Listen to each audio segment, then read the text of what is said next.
Sa tradisyong Pilipino, may paniniwala na ang kaluluwa ng yumao ay hindi tunay na umaalis bago ilibing.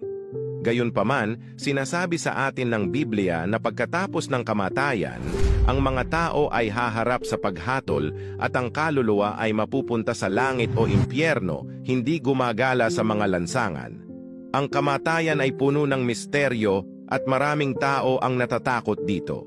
Ngunit ang karanasan ni Job ay nagbibigay sa atin ng tamang pananaw sa kamatayan. Si Job ay natakot sa Diyos at umiwas sa kasamaan.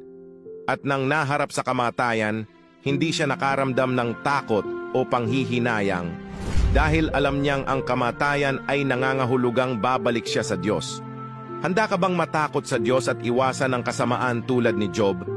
Sana marinig ko ang iyong Amen.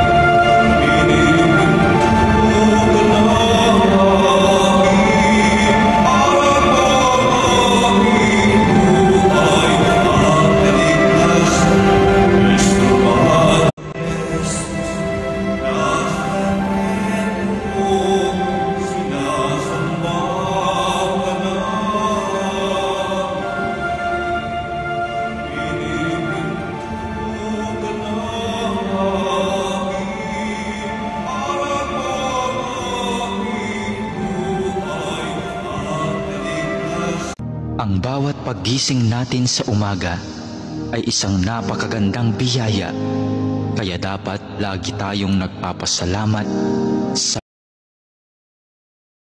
Ang bawat paggising natin sa umaga ay isang napakagandang biyaya, kaya dapat lagi tayong nagpapasalamat sa Ang taong may takot sa Panginoon ay may kasiguraduhan at siya ang kanlungan ng kanyang sambahayan. Ang pagkatakot sa Panginoon ay magpapabuti at magpapahaba ng iyong buhay at maglalayo sa iyo sa kamatayan. Katulad noong mga araw ni Noe, na hindi naniniwala ang mga tao na magkakaroon ng baha. Sa ngayon, hindi naniniwala ang mga tao na malapit nang dumating si Kristo.